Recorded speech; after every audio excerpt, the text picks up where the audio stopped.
Rahmatullahi ta'ala wa barakatuh. May the blessings and salutations of Allah subhanahu wa ta'ala be amongst every single one of you.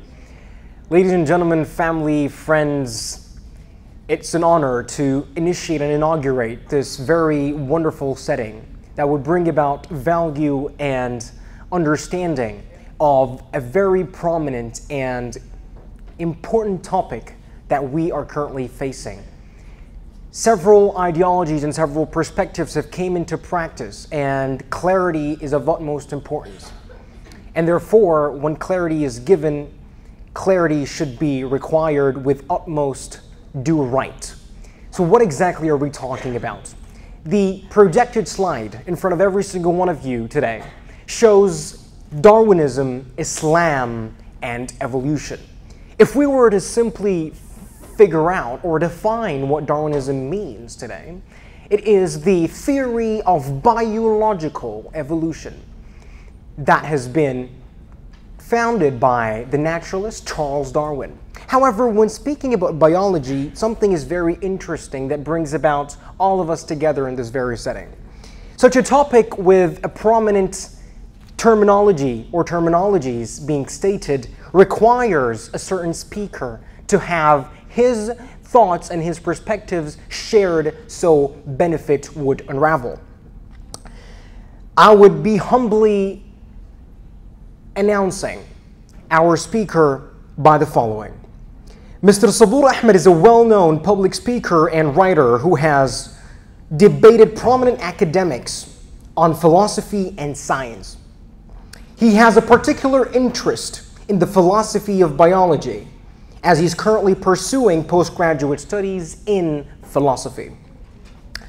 Mr. Subboor is a speaker for the infamous Hyde Park Speakers Corner with a specialty in the arguments for God's existence. Remarkably speaking, with his interest in biology, especially when it comes to philosophy, and having a topic regarding Darwinism, Islam, and evolution, I would really feel interested to get to know what our speaker tonight has to offer. So having Islam, evolution, and Darwinism in one title requires an empty mind, a listening and attentively listening ear, and by which I would, by all due honor, call upon our speaker for tonight, Mr. Subboor Ahmad. Bismillah, alhamdulillah, wassalatu wassalam ala Sayyidina Muhammad. Assalamu alaikum, which means peace be upon you. This is the greeting of Islam. This is the greetings of Muslims. What I'm going to be speaking about today is I think, very important topic, because the purpose of life according to Islam is not to build big houses, get married and have children and send them off to Harvard, Oxford and Cambridge. It is not to become famous. It is not to become rich. It is not to become the most beautiful person on earth. It is simply to understand that there is a creator that has created us for a purpose. And that purpose is to connect us to that creator. And this purpose is what drives us. And as God says in the Quran, verily in the remembrance of God do hearts find peace. So we as Muslims believe the way to find inner peace is by having a connection with the creator. And the creator is nothing like his creation. He's nothing like what we can imagine. And he's the only one worthy of worship. Why am I talking about that when we are about to speak about this topic of evolution or Darwinian evolution? Is because when you begin to speak about God, one of the first sort of reactions you get is, well, who believes in God after Darwin anyway? You know, we believe in evolution. What I want to do today is clarify that biological evolution, Darwin's theory of evolution, as it's understood by mainstream secular academia, is not in any way, shape or form an argument against God or something that undermines the existence of God. Rather, what I'm going to be arguing is that it is a valid scientific theory, and valid scientific theories sometimes conflict with religious scripture, but valid scientific theories are never absolute because science doesn't lead to absolute truth. And so there is not a conflict between Islam and biological evolution, and biological evolution and the existence of God. Now, this is probably the most iconic image of biological evolution, of Darwin's theory of evolution. This is probably more popular than any brand that we know of in the world today. This image is probably something that if you went to a village in Africa and you showed this image in a school, they would recognize this as evolution. If you go to South America, you go to some far-off village close to the Amazon, and you again go to some sort of school or some sort of facility, you show them this image, they'll say, yes, we've seen this before. How many of you, raise your hands, have seen this image before? Wow, pretty much everyone. I'm sorry to inform you that this image is actually completely wrong. This image is not the way that biological evolution works. This image is not the way that Darwin's theory of evolution works. So let me just repeat that. All of us here have seen this image. Everyone across the world understands that this is the iconic image of biological evolution. Yet, this image is completely false according to mainstream secular biologists and philosophers of biology and philosophers of science. Not because of any religious reasons, simply because this is not the way that biological evolution works. Now, why this image is false is something I'm going to go into later on, inshallah, God willing. But what I do want to cover is this. Something that you believe to be correct, and most of the people on earth believe to be correct, or the way that biological evolution works, is not the way it actually works. And the reason for that is there is a difference between the public understanding of biological evolution, which is what we have, and the academic understanding. And the public understanding is the biological theory of evolution is a challenge to God. The biological theory of evolution works in this way. The biological theory of evolution is true. And from an academic perspective, from a secular mainstream academic perspective, this is not the way it works. It doesn't claim absolute certainty, and it doesn't undermine God. So you guys can all go home now. But if you want to stay, I'd appreciate it. If you want to stay awake, I'll also appreciate that, although I do understand you've had a long day. What I would also appreciate is if you look at everything I'm saying with a skeptical mind. I want you to imagine that everything I'm saying, you want to challenge, you want to question. Because the best thing that you could do as students is not just simply accept what you're taught, but question and see, right, is this guy, does he actually know what he's talking about? Is it the wrong speaker? Did he just make this up? Where did he get this from? So everything I say today, I'm saying from a perspective of secular mainstream academia, that this is what they are saying about biological evolution. Now, everything I'm going to say about Islam is what you get from mainstream Islamic sources. So the question I would love today is someone saying, you're wrong because I don't think that's true, because I don't think you have any evidence for that. I would love that question, because then I would be able to inform you where I actually got that from. So what we're going to do today is I'm going to go through this presentation. It's going to take roughly about 45 minutes. And after this presentation, what we're going to do is we're going to have a Q&A. Now, most of the learning actually happens in the Q&A. So I understand you're going to find it a bit difficult. Sometimes you might hear a term and you're going to be like, what the heck is that? And is that some sort of octopus or something, right? So when you hear things, when you hear certain terms and you don't understand them, don't worry, just write it down. Because I've been asked to speak about a very comprehensive topic in a very short period of time, I'm going to be going through it in a very brief way. And you guys might follow along some points, not follow along other points, but those are the sort of things we can iron out during the Q&A.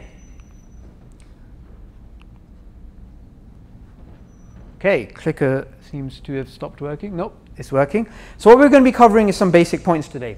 We're going to speak about science and certainty. Does science lead to truth? Does it lead to certainty in the way that the public thinks? We're going to look at the current state of Darwinian evolution as it's understood by secular mainstream academics. We're going to briefly speak about the existence of God and Darwinian evolution, although that is something which is going to be it's going to overlap a little bit with Wednesday's talk.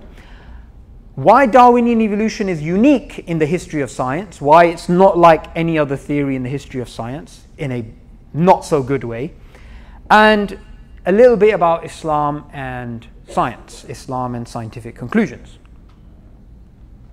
So, as I mentioned before, every single thing I'm going to say today is not based on intelligent design or creationism. It's going to be from mainstream secular academics who are naturalists, and I'm going to be referring to mainstream journals about the topics I'm speaking about. So what is science?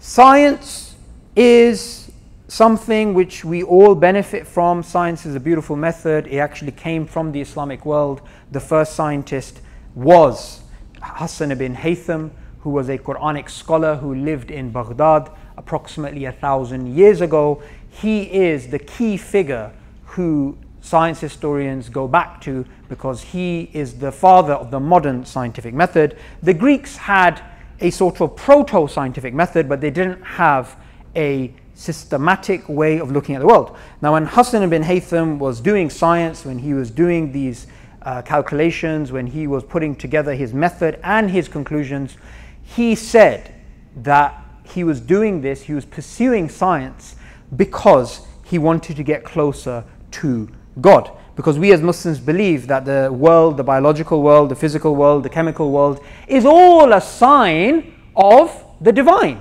It is all something which reminds you of the Creator. So that was something which was actually driving him. Now his systematic approach was basically the following, and it's pretty much the same method that we use today, although we may use different technical terms like falsification and scientific holism and all this sort of stuff, but essentially it's the same method. Now what was the method? The method is you start off with a question, you go out and you get some observations, and after you get some observations you come up with a theory, and based upon, you come up with a hypothesis, you test that hypothesis against observations, you repeatedly test that hypothesis again and again and again, and if it seems to be working over a long period of time, and there seems to be giving you results which are useful, then that scientific hypothesis becomes into a scientific theory. The theory, a scientific theory, is the highest thing that you can actually reach. There is, this misconception, oh, you see, scientific theories are down here and scientific laws and facts are up there. That's actually not true. Scientific theory is the highest level of certainty that science can actually reach. Scientific laws are within the theories, and scientific laws can also change, which is a bit, counterintuitive. And also scientific facts are not the facts that we speak about in daily life, like the shape of the earth. Facts are a generally accepted view within science. So that's the scientific method. Why do we love science? Because it works, because we have iPhones, because we have cameras, because we can manage to, do all these amazing revision on our laptops and phones and so on and so forth, and also manage to have Facebook open during a lecture about evolution. We can do all these things without the other people actually knowing. Now, science, we love it because it actually works. And you can see here, you have a picture of Isaac Newton, and he's doing his amazing calculations, and the Newtonian model is something which worked for 200 years. We could make a precise prediction. Where is this planet going to be in 10 years' time? And we could do some calculations and say, okay, it's going to be here. And we would go out after 10 years, we'd wait 10 years, we'd look, and voila, it would be there. So science, it works, which is why we believe it's amazing. Now the problem is not that that science works. The problem is we don't understand why it works, and we conflate it working with it being true. we conflate science and truth, rationality and science. We conflate all these terms, but they mean very particular things.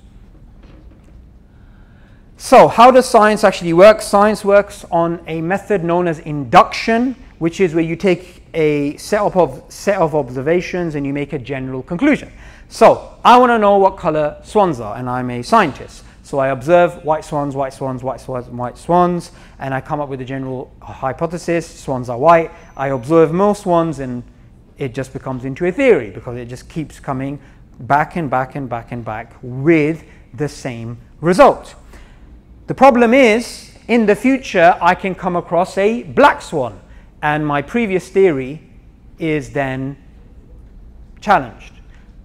The problem here is that the problem of induction, as it's known, as it was pointed out by the philosopher David Hume many centuries ago, is something of a general problem in what's known as epistemology, the theory of knowledge, but is a particular problem in science, because when science works, we automatically start to think it leads to conclusions which are true in the literal sense, and that is problematic.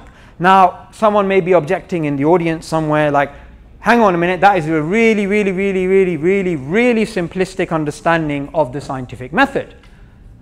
Because scientific theories have multiple assumptions, they have multiple layers of constants or whatever things we want to put in there, assumptions, axioms, whatever. I've only simplified it to this level to show you that from a bare skeleton point of view, we're dealing with something which can change at a fundamental level. So any level higher than that, it can also change. Another reason why scientific conclusions can change is what's known as the problem of undetermination of theory by observation. That's the technical term, but what it basically means is we have this scatter graph, we have this set of observations, those green dots. Those green dots, if you imagine, are direct observations. They're not theories. They're things that we observe, like the shape of the earth or the shape of a particular molecule or whatever. So those are things that don't change. They're observations, right? Now, based upon those observations, if I was to give you guys a pen and ask you, okay, can you please draw a line of best fit? Some people are going to draw a straight line. Some people are going to draw like a curve. Some people are going to draw like an exponential curve. Some people are going to draw smiley faces. You could do a whole bunch of things with the same evidence. This is known as the scatter graph problem, or the problem of theory undetermination of theory by observation. That's the technical term in the philosophy of science. So because of these two reasons, scientific conclusions are not absolute. Scientific facts, as they're known, are not absolute. They are something which can change due to these two particular issues. Now, someone may say, this is a challenge to science. Well, it is, but this is what makes the scientific method beautiful. Because you can have theories which exist for a long time, which work, and then can be changed. So it goes through this constant evolution, which is actually a good thing. Imagine how boring it would be if scientific conclusions never actually changed. So this is not a bad thing. It's actually a good thing. Of course, what doesn't change is direct observations. Another misconception is that observations is the same as a scientific theory. No, science leads to truth. Why? Because we know that fossils exist, or we know that the shape of the earth is there. Well, this is a conflation between observations and theory. Observations, these observations, you don't need to be a scientist to make these observations. These are purely simple observations. Using observations, you can come up with astrology, which is of course not science, or you can come up with astronomy, which is science. So these things on their own are not absolute. I mean, they're not the same as theory. Observations are true. They don't change. They are there. But the scientific theories and hypotheses that are based upon them do change. This particular issue is subtle, but it's fundamental to understanding that science doesn't lead to certainty. So science is way more than observations. You have an entire method which works in a particular way. Now, as I mentioned before, Einstein Newton had his amazing model of the universe. It worked well for 200 years. Einstein came along and showed, actually, do you know what? This particular model of the universe, although it worked for 200 years, although it made precise predictions which actually came true, this particular model of the universe is not correct. And what did he do? He came along 250 years after Newton, and he basically argued that we have fundamental misunderstandings about the way the universe works. So what he said is that gravity is no longer a pulling force, it is a pushing force due to space-time curvature. So he flipped it on his head. He changed the very definition of mass. Now, think about how radical that actually is. Imagine, you are a pre-Einsteinian physicist and you are actually working on some particular problem, like here. And Einstein comes along and says, although your formulas have worked well for 250 years or 200 so years, your very definition of mass is incorrect. And that's what he fundamentally argued for. And that space and time are not fixed, which was an assumption of the Newtonian model. Rather, he said, space and time is like fabric, it's like cloth, it's constantly changing, it's dynamic. So again, fundamental challenges to the Newtonian worldview. Now, many of the physicists were upset. They're like, this is a crazy idea, but today, as we know, it's completely accepted by all physicists, that this is our understanding of the physical universe. So, something that worked for 200 and above 200 years turned out to be not true in the literal sense, because new data came which challenged it. New interpretations came which challenged it.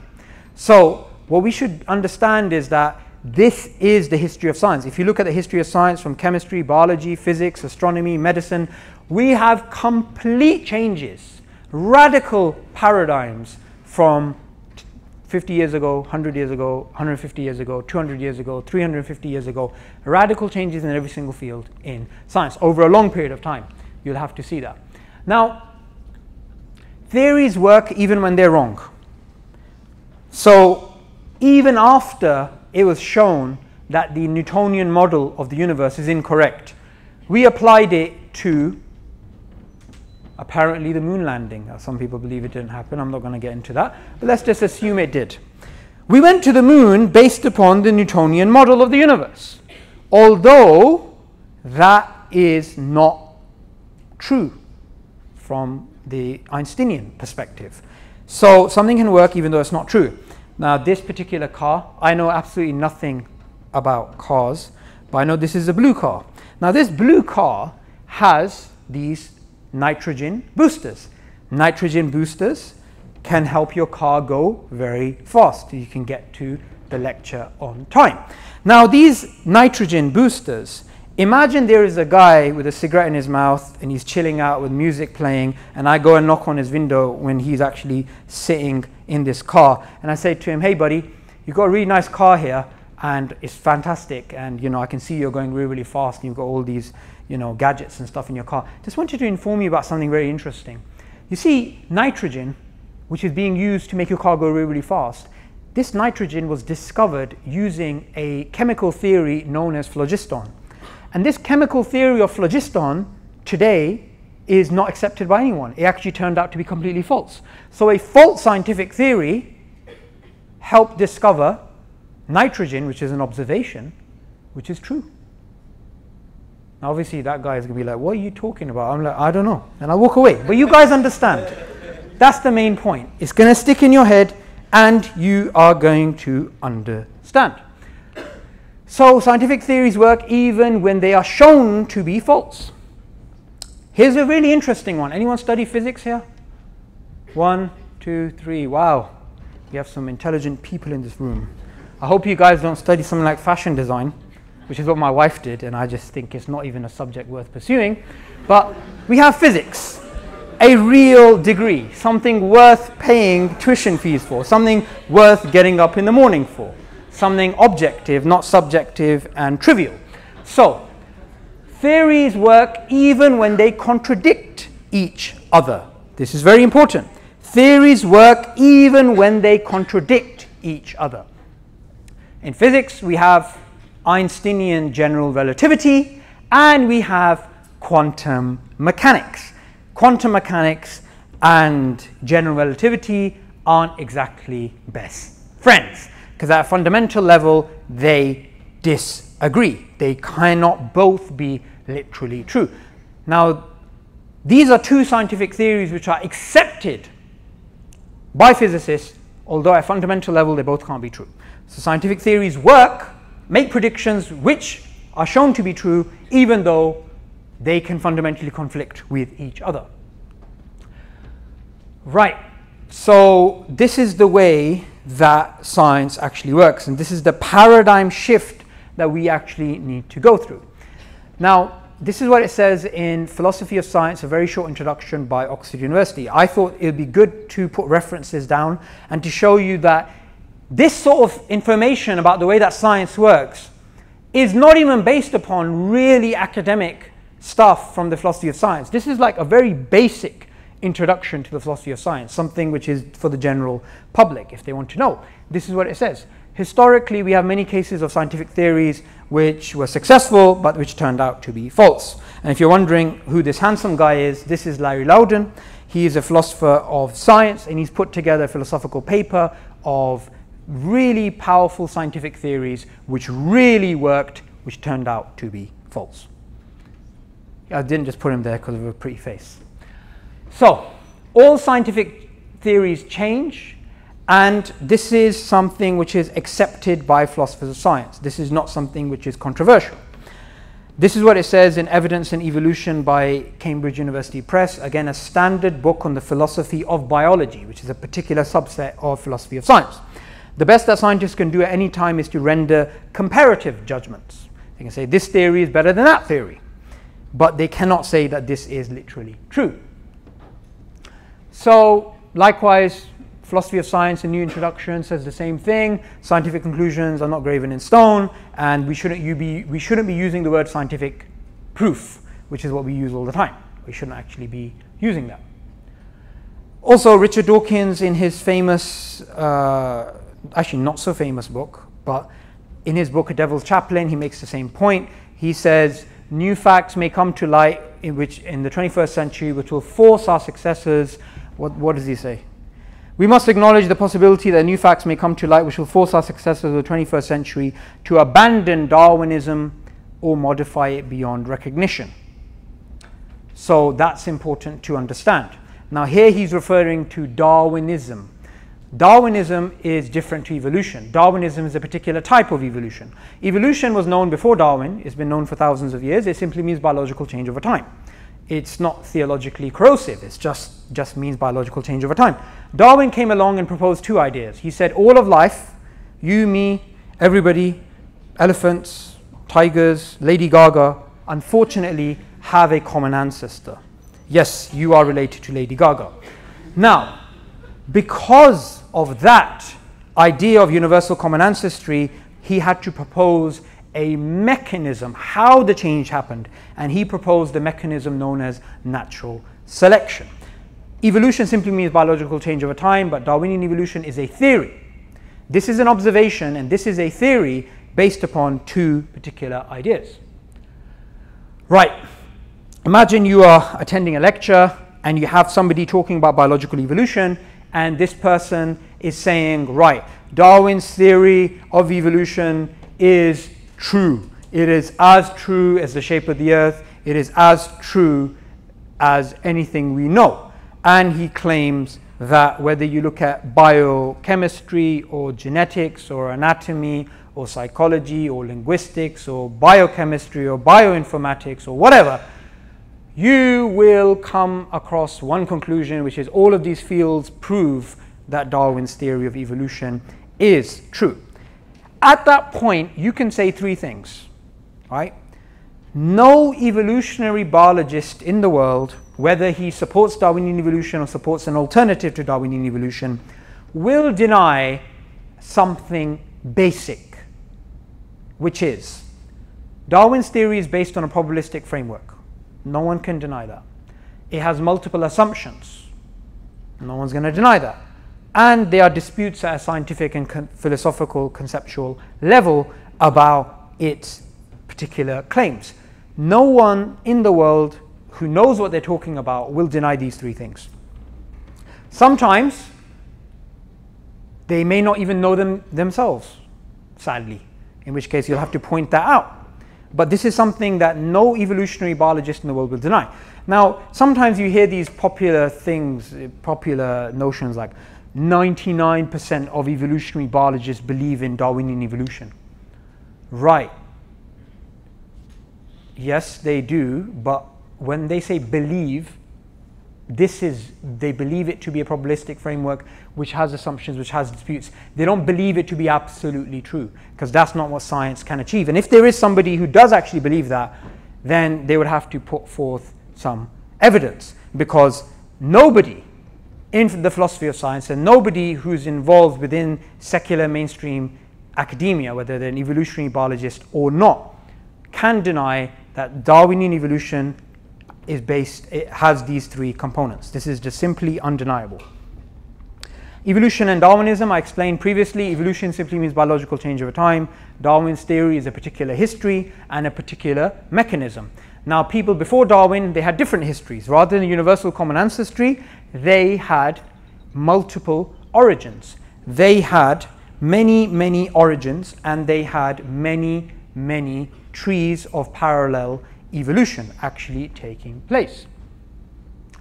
Now, if I gave you Leo Tolstoy's War and Peace, and I gave you this book, and it only had 13 randomly selected pages, which had some writing, and all of the rest of the pages were blank.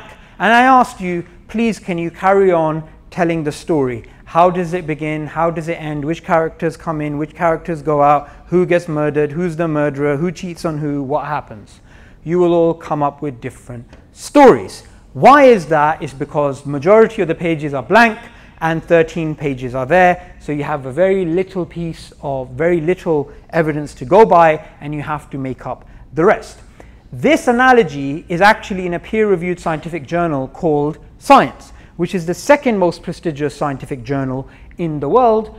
And what it basically says is working out the history of life on Earth is kind of like working out the plot of Leo Tolstoy's War and Peace with only 13 randomly selected pages. That's how difficult it actually is.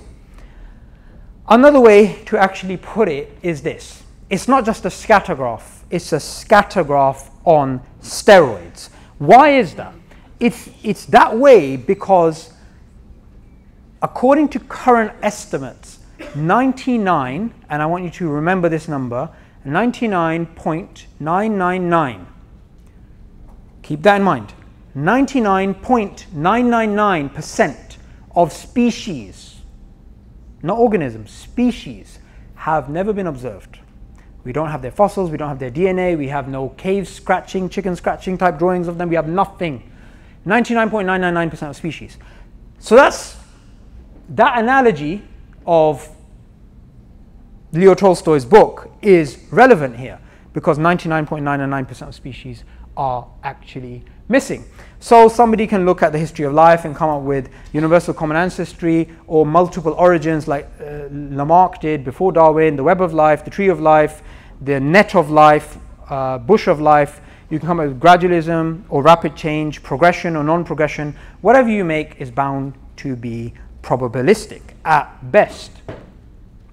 One of the ways that Richard Lewontin, he's an atheist evolutionary biologist at Harvard, explains this is that when you're watching a documentary or watching a particular program or you read this in an evolutionary textbook, how does the trait of having a big brain evolve? Well, what happened is when we came down from the trees and we were slowly learning to become bipedal, then we just thought, hey, what do I do with these things? Hey, let me cook.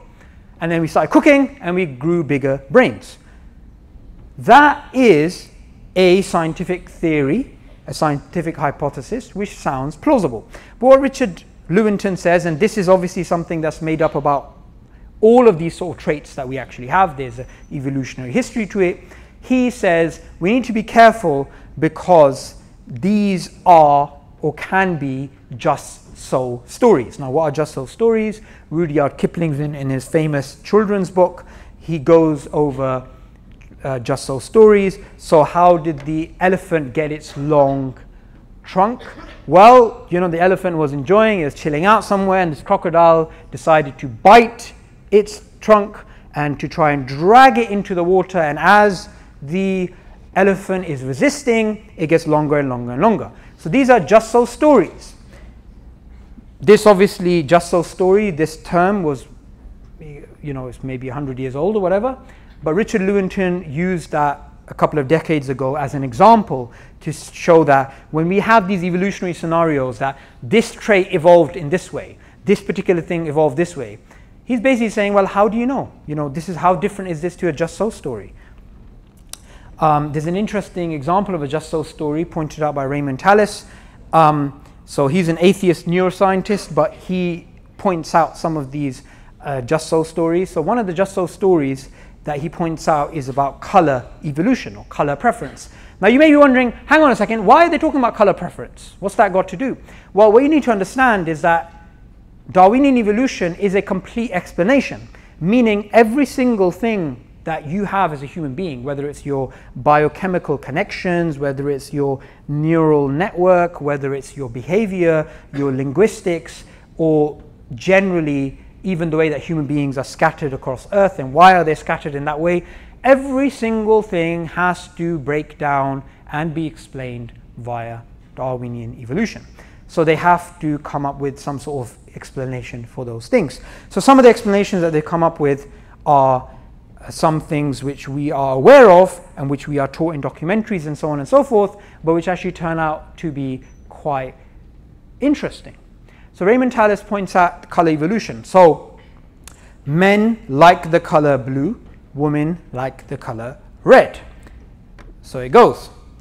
So what basically happened according to this hypothesis is that when human beings lived in ancient prehistoric times, when we were living in times of hunter-gatherer societies, you had men who, if they had a mutation in their gene, a random mutation, which made them prefer the color blue, they were more likely to survive, because when they had to go out and hunt, if the sky was blue and they liked it, they were more likely to go out and hunt, and the watering hole is blue, and so on and so forth. So they liked the color blue.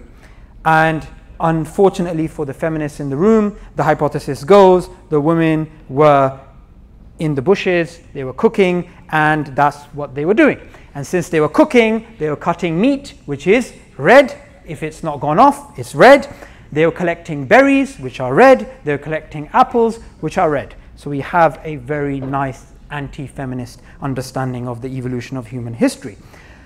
So what basically happened is, obviously those women who developed a random mutation to love the color red were more likely to survive, because if they cooked on time and made everything, they wouldn't get clubbed by their husbands.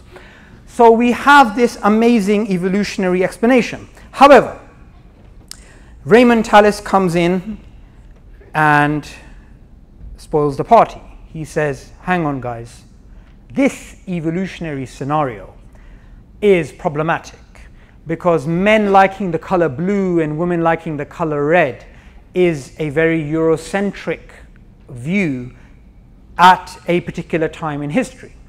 During Victorian times, men preferred the color red and women preferred the color blue, hence Alice in Wonderland in blue.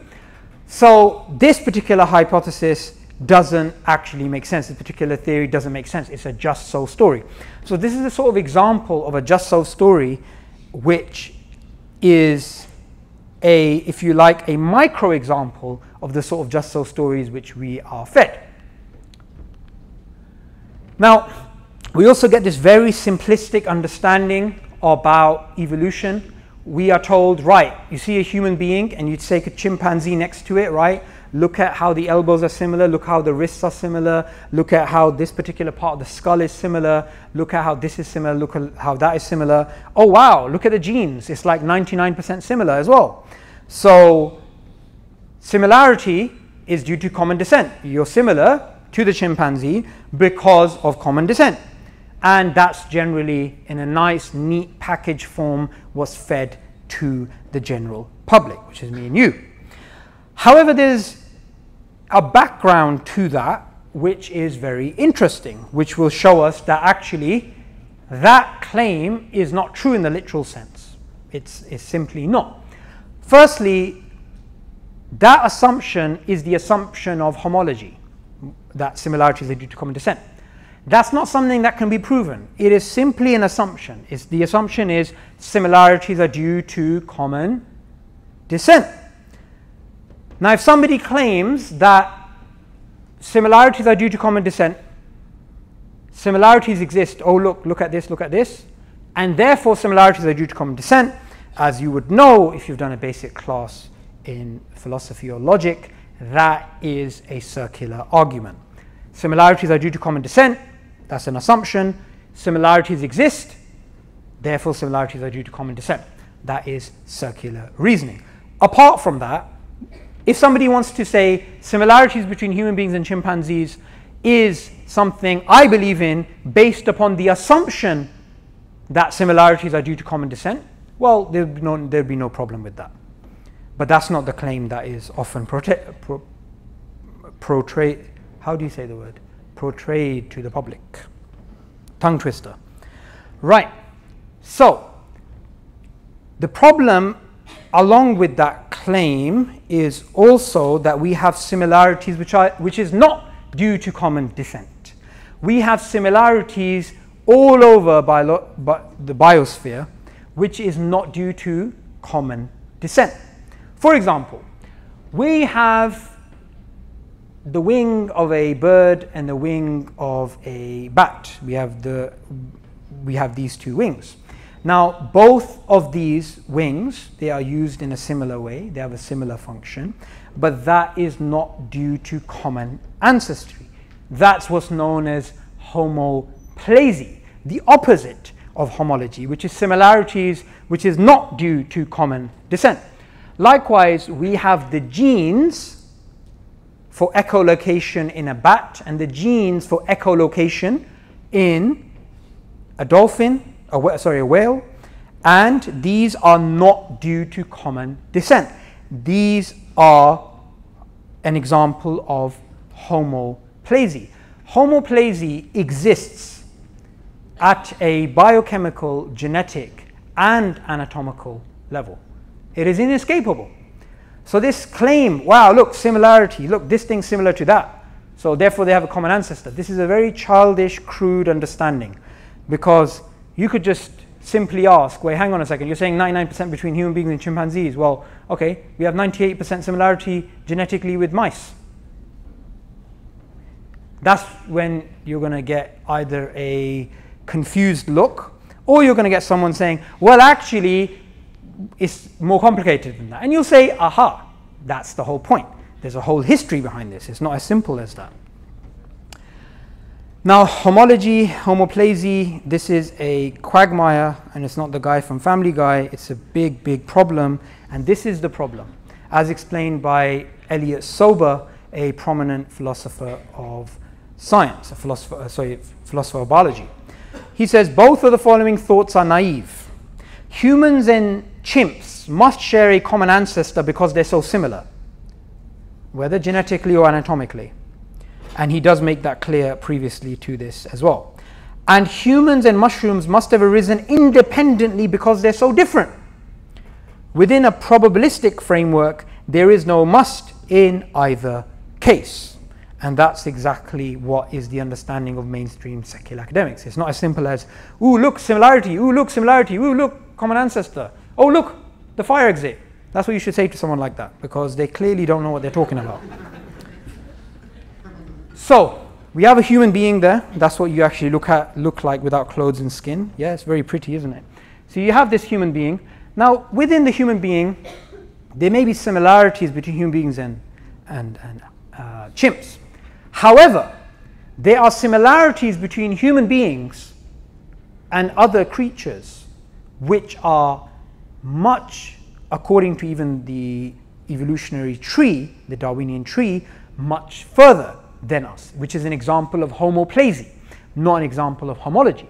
So for example, chimps live in communities of up to 100. They don't live in communities bigger than that. Ants are the closest thing to human beings in nature. You have ants in a colony that live in mega cities, which live in numbers of millions, which have warfare, slavery, economics. You know, we have all this complex social interaction which human beings actually have. Likewise, we have similarity between our linguistic capabilities and those of songbirds, something which we do not have with chimpanzees. So we have similarities between ourselves and ants, which don't exist between ourselves and chimps. Similarities between ourselves and ourselves and birds, which don't exist between ourselves and chimps. Likewise, we have similarities, and I should have put a picture of a pig up there, but you know, it's getting kind of busy. We have similarities anatomically and genetically between ourselves and pigs, and we have some particular similarities between ourselves and pigs which we do not share with chimpanzees. So for example, before we had the way of making mass insulin for people who have diabetes, we used to extract the insulin from pigs and stick it in human beings to work. Likewise, people that suffer from heart disease and heart problems, you can have a heart valve replacement between a human being and a pig, which you cannot have between a human being and a chimpanzee. Likewise, there's a whole host of traits which exist between human beings and pigs, which don't exist between human beings and chimps. There's multiple assumptions within the Darwinian worldview, within the Darwinian theory. These assumptions are gradualism, natural selection, random mutations. You have single origin, tree of life.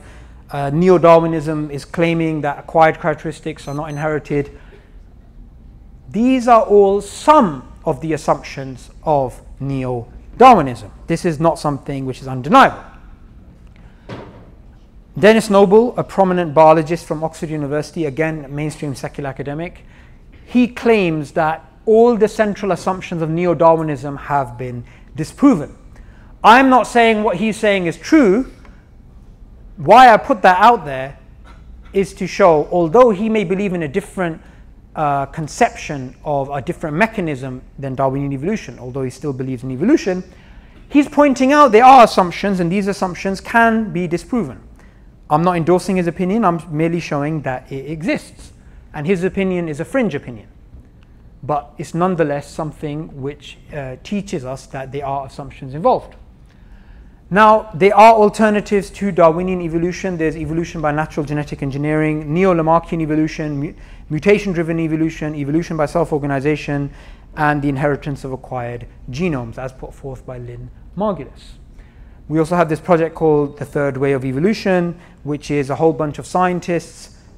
Again, they are fringe, but they're mainstream secular biologists who don't feel mainstream academia is open enough to accept these ideas, and they exist from all across the world, from China to North America to Europe, from Oxford, Harvard, Cambridge, Princeton, MIT, and they basically are putting forth alternatives to Darwinian evolution. Now, the thing which is interesting, which we're going to cover on Wednesday's talk in a lot more detail, is that Darwinian evolution is based upon methodological naturalism, which is the idea that everything has to be explained in a naturalistic way. And if you happen to be someone who's an atheist, it happens to fit with your worldview quite nicely, which is why we have a bias towards this particular theory. One interesting thing is that from the view of methodological naturalism, you cannot say that human beings appeared in the history of life without being linked to something else. We have to have a common ancestor by necessity, logical necessity, not due to observations, but simply because of the assumption of methodological naturalism. So we have to be linked to a chimpanzee, a pig, or whatever. We have to be linked to something. It cannot just be that human beings appeared in the history of life without being linked to something else. Darwinian evolution, as I mentioned, is unique. It's unique in the sense that it's the only scientific theory in the history of the world which morphed from a valid scientific theory into a political, ethical, and religious system. Let me repeat that.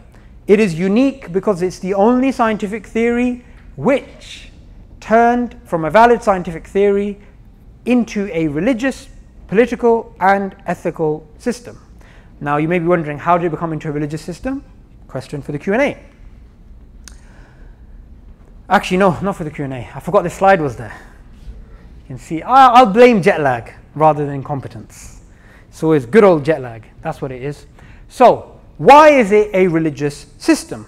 Well, firstly, religion can mean much more than just belief in God. So, for example, Buddhism is a religion, although many Buddhists don't believe in God. Here's a man, Richard Michael Roos. He is a philosopher of science, he is an atheist, and he published a book by Oxford University about a year and a half ago called Darwinism as Religion. And what he claims is, from the very beginning, Darwinian evolution, because it fitted with an atheistic worldview, it morphed into an atheistic type of religion, an atheistic type of worldview. Another man, this handsome guy on my right, Julian Huxley, very important evolutionary biologist and philosopher, again a militant atheist. In his 1927 book, some of you weren't born at that time, 1927 book, what's the name of the book again? 1927 book, something, I've forgotten the name. So Julian Huxley wrote a book, Religion Without Revelation. There you go, I remembered it. Religion Without Revelation. What he basically says in this book is that we have this new religion which exists for humanity, for me and you, without revelation, meaning we didn't need God for this religion. This is a secular religion. And this secular religion, he believed, was evolutionary humanism. That you can live a life without God, you can derive your morality from evolution, and so on and so forth. And he was explicit about this. Now, he's not just some quack working away in his mom's basement. He was a very important evolutionary biologist. In fact, he's one of the key figures in evolutionary biology in the beginning of the 20th century. And in fact, he was the first president of the United Nations Scientific, Educational, Cultural Organization, UNESCO. He was the first president of that. What that basically means is he had a very powerful position in terms of education to influence all of you. And he held these views that God, he compared God to a cat. He believed in militant atheism. He believed that people should not believe in God, and that in the future people will not believe in God in the same way that people don't believe the earth is flat. So he was a militant atheist who helped spearhead this religious movement of Darwinian evolution.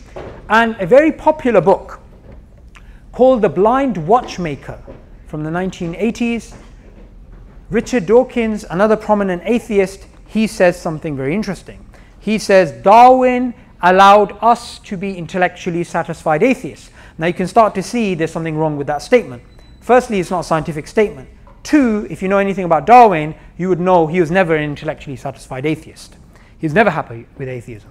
Three, you would know, hang on a second, if somebody has a belief in a scientific theory, which he believes supports his worldview, that's going to make him biased towards that particular theory. And that's exactly what's actually happening. Darwinian evolution as an ethical system, beginning of the 20th century, we had these movements which took this scientific theory and they wanted to show that we can actually derive our morals and our ethics from them. This particular picture shows 12 types of if you like, humanoids, if you like. So at the bottom, we have 6 types of clear apes, and at the top we have a subset of apes, which we're supposed to be, humans. And by a complete coincidence, amazing coincidence, you know, number one happens to be the Caucasian race. Number two is a little bit Chinese. Number three is a little bit hippie-ish. Number four, we're getting slightly African. Number five, we're getting, woo, full African. Number six, we're getting very dark African. Number seven is an ape. So, the difference between step number 6 and step number 7 is 1, and the difference between the Caucasian, number 1, and number 6 is 5 steps. Right. This is not a made-up diagram. This is actually from an evolutionary textbook written by Ernst Haeckel, who was a contemporary of Darwin. Darwin reviewed his book and gave it the thumbs up and said, if this guy wrote his book before I published my Descent of Man, I wouldn't have published my book. So no scientific theory in the history of science has had these sort of ethical implications. Now today, interestingly enough, you will find nobody talking about this. The reason why they will not talk about this is because of World War II and what actually happened with Nazi Germany and the shifting moral compass that we do not accept racism like we used to in the good old days of the Victorians. So, what you will find is that evolutionary biologists who know the history will shy away from this, or they will try to change it in a way that they'll try and make all human beings on the same level, because that's what's politically popular at the moment. But what cannot be denied is that if human evolution from a Darwinian perspective is true, some humans have to be better than others. That's just simply undeniable. Darwinian evolution also has a political system. Stalin adopted Darwinism. He apparently, according to his biographer, read The Origin of Species, and he became an atheist because of reading The Origin of Species, and he also applied natural selection, Darwin's theory, to social class, which is what led to the deaths of some millions of people. No scientific theory in the history of the world has had that sort of impact, in a very negative sense, of course. Lastly, last slide about Islam, evolution, and Darwinism. As it was previously mentioned, Darwin's theory, when it's understood in the way that's understood, not by popularizers, not by the general public, but by secular academia, it is something which is based on a probabilistic framework, which has assumptions, which has disputes. It doesn't undermine the existence of God. It doesn't claim absolute certainty. So it is not a problem for Islam, and it's not a problem for Abrahamic religions. It is a problem if someone has a misunderstanding about science and misunderstanding about its conclusions, but we as Muslims, we can accept it as a valid scientific theory, but we don't have to accept it as literally true, because no one is making that claim within secular academia. Just because a scientific theory conflicts with the Quran, with the Book of the Muslims, doesn't mean that the Book of the Muslims is incorrect. It simply means a scientific theory conflicts with that. So at the beginning of the 20th century, actually mid-20th century, all physicists believed in the static state model. They believed the universe is eternal, it always exists, it always will exist. Now the problem for religious folk at that time was that if this theory was true in the literal sense, you would not need God, because the universe simply always existed.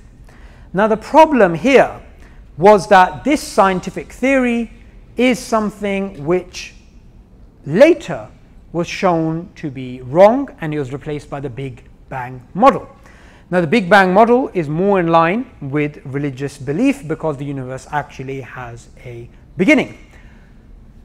In 100 years from now, there may be another type of model of the universe, which is a static state model. Now the problem is, imagine if you're a Muslim scientist or a Christian or a Jewish or a religious scientist in 1950s, and you have this scientific theory which challenges your personal belief. You have two choices. One, what you can do is you can change your religious belief and say, no, the universe has always existed, and maybe God existed with the universe, or some other blasphemous thing like that. Or what you can say is, well, this is a valid scientific theory, but it's not absolutely true. I'm going to accept it as a valid scientific theory. I'm going to accept it as a working model, and I'm going to work within this field. I'm just not going to accept it to be absolutely true, which is exactly the right approach, and which is the actual approach which Muslims, Christians, and Jews and other religious people should actually be doing with Darwin's theory of evolution. They should simply be saying, look, we're going to accept this as a valid scientific theory, model, paradigm, but we're not going to accept it to be absolutely true because it doesn't make that claim. Lastly, what I'd like to end upon is this. I began off with the purpose of life. I began off with the existence of God. In Islam, we believe the reason why we exist is to worship the Creator, to have a connection with the Creator, and it's through this connection that we will find serenity, tranquility, peace. However, what we also believe is that nature itself is a signpost to God, and studying nature should bring us closer to God rather than bringing us further away. So studying the biological world should actually make you much more closer to God. Studying nature should make you a better worshipper of God, as Hassan ibn Haytham was, and he is someone who clearly understood that nature is something which we should study in order to get closer to the divine. As it says in the Quran, in the creation of the heavens and the earth and the alternation of night and day, there are signs for those with intelligence. Everything good I have said is from Allah, our Creator. Every mistake is my own. I thank you very much for listening, and I look forward to your questions.